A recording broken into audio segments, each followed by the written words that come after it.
कंगना रनौत ने कहा जो बिल्डिंग तोड़ी है, जो दफ्तर तोड़ा है, जहाँ पर अवैध निर्माण की बात कर रहे हो, वो मेरी बनाई हुई नहीं, शरद पवार की बनाई हुई है। अगर बिल्डिंग के बारे में, इमारत के बारे में, अवैध निर्माण के बारे में सवाल पूछना है, शरद पवार से पूछो।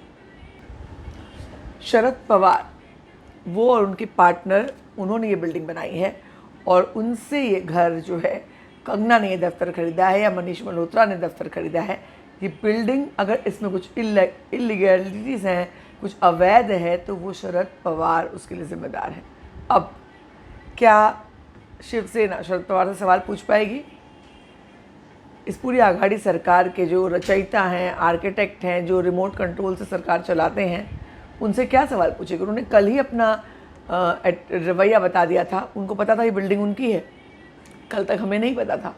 उन्होंने तुरंत कहा था कि बीएमसी की, शिवसेना की जो कार्रवाई है ये गलत है, इसकी ज़रूरत नहीं थी, इससे कंगना को और बोलने का मौका मिलेगा।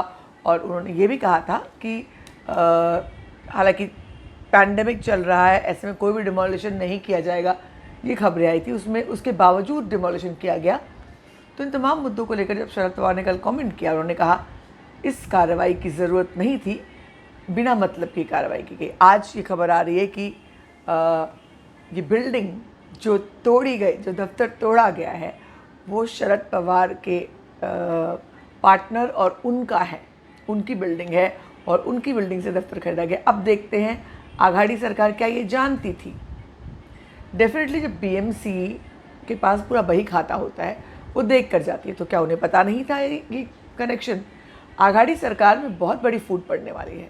शरद पवार ने खाता खोल दिया है और अगर शिवसेना ने इस बिल्डिंग पर कार्रवाई की है तो उनको भी ये बात समझ में आ गई होगी कि वो एनसीपी के खिलाफ जा रहे हैं।